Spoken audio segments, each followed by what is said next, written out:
All right, so I'm going to be talking about the Progressive Era.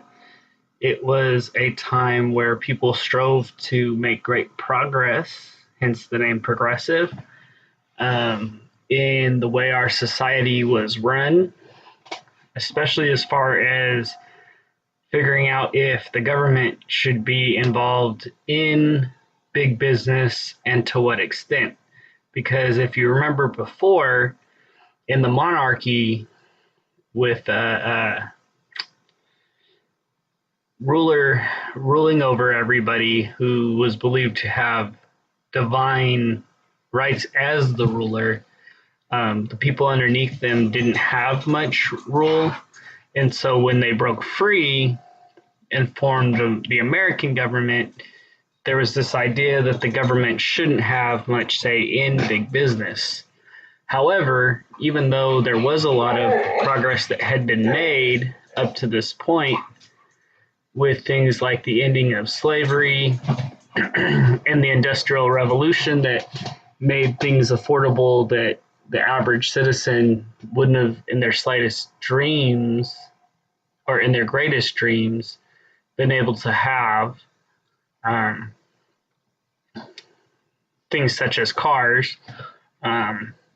So the Industrial Revolution did that. However, like I said, there were still many flaws. Like, for example, the fact that big business used child labor, that the housing situation wasn't very good, and people often lived in very crowded spaces that wasn't really hygienic, called tenement housings. And there was a lot of people crammed into a small little apartment-sized building. Um, Also, other things like the safety in the workplace and all that kind of things. There was a man, however, who was, after graduating college, um, believed that things could be changed if people knew about them, and his name was Sam McClure. He saw great change in society, so he started a magazine to shed light on some of the ills that he believed were going on in our society. He was later known to be called a muckraker for raking up the muck or the dirt and bringing it into the light. Um, so he started a Muckrakers magazine, at least that's what it was known later as, and shed light on various different politicians that were corrupt, things that were going on that were wrong in society, things like that. Um, Furthermore, a term that you need to be familiar with is populist, and it stood for being a person for the population, or for the people, so to speak. In other words, for human rights.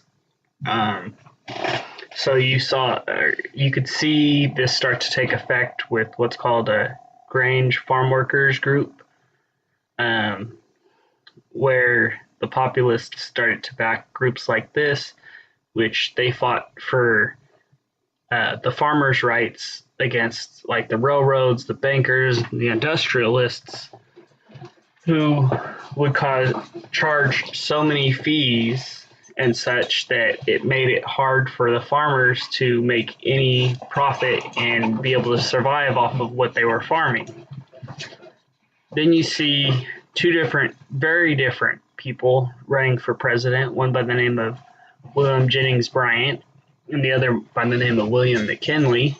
And though McKinley eventually won out, Bryan was trying to get presidency and speak up for the people, the average worker, versus McKinley, who was essentially in the pocket of big business.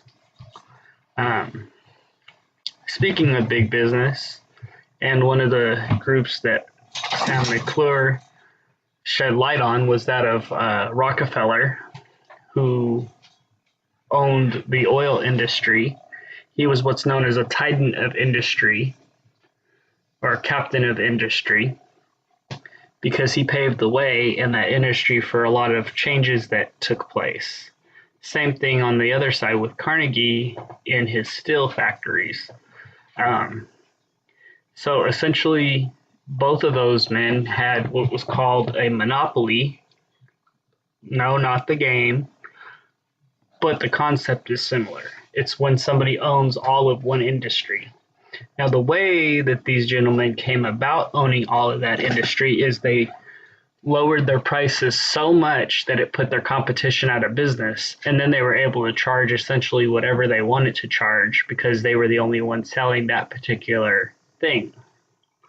Now, Carnegie believed that it was important and essential that the rich have a responsibility to look after the poor. Though they both believed that they deserved to be rich, they did believe in this essential altruistic viewpoint that they should take after those who are less fortunate. And so Carnegie, when he was later on in his life, he donated a bunch of money to charity. Same thing with Rockefeller. Helped a lot of the universities that are there come into existence, things like that. However, not everybody was for these monopolies that they had called trusts. And so you see someone by the name of Teddy Theodore Roosevelt come into presidency, and he was known as the trust buster. Well known for trust busting. In other words, he started going in and breaking up these monopolies, forcing these businessmen to get rid of and sell off some of their business so that other people could have a foothold in the same industry. Also, along with that came the anti-monopoly laws that we still have today. Then a man named Robert La Follette, who was essentially a lawyer who had tried to run for office but failed, who shed light on corrupt politicians. And through his work, essentially, we have three different things that change. The first one is initiative, which allows everyday citizens to vote to add things to the bill if they can get enough support. Referendum, which allows them to change existing bills if they feel like there's changes that need to be made. And recall, which allows people to get rid of laws that no longer work. So he's important to know. Mother Jones was a huge advocate of those who are oppressed and didn't have equal rights. She fought for the ending or abolishing of children labor and overall workers' rights. It's through her that mothers are able to take a maternity leave, things like that. So then comes a man by the name of John Muir. He was a conservatist and hugely into conservatism or nature's rights. He saw what people were doing to forests and things like that. And it's because of him that we have parks, national parks like Yosemite, because he saw that there was a need for these such things, that they were extremely beautiful, and he gave up everything to kind of be this person to try to preserve nature. Him and Roosevelt became good friends, and he even got the support of President Roosevelt as well. W.E.B. Du Bois versus Booker T. Washington. They were both African American ex-slaves. When Du Bois graduated from school, he looked to leaders at the time and was told essentially by Booker T. Washington that he shouldn't resist, but that he should go along with segregation. because it was a necessary evil at the time, that he shouldn't be an agitator and stir things up. However, DuBose refused to accept the status quo and was constantly challenging the scientificness of the differences that people at the time were claiming. Um, and he also was a huge advocate for equal rights. Um, Upton Sinclair aimed for the heart and hit the stomach, so to speak.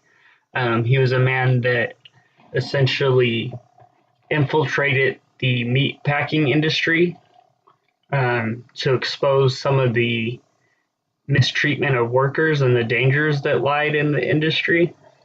And when he posted it, his article about what was going on, people kind of got sick to the stomach by hearing about it. Instead of touching their hearts about the unfair treatment of the workers, people were more concerned about what was happening to their food, because at the time, things were happening like if a finger got chopped off and fell into the grinder, they would just grind it up with the meat. If there was moldy food, they would just process it and still sell it, things like that. And so, even though it didn't have the desired effect, it led to a lot of the food regulations and stuff that we have, especially around meat, drugs, and medicine that we have today. Because after his investigation, it led to others, which caused a string of requirements for improvement in those industries.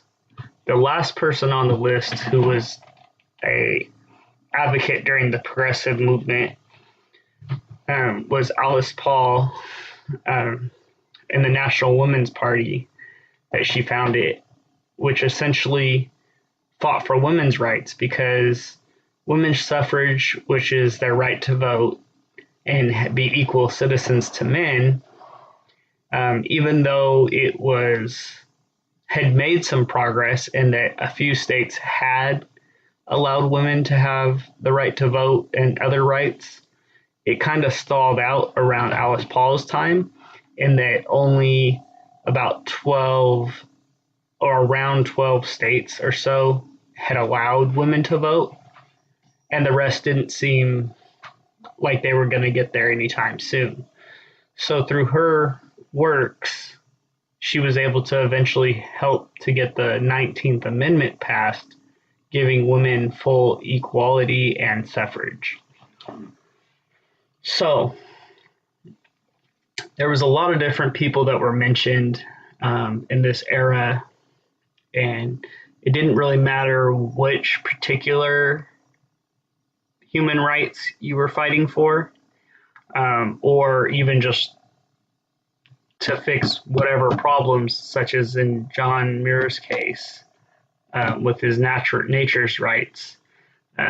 But essentially, during this time period, there was a lot of different avenues that progressives could take to fight for rights, because that's what this era was all about.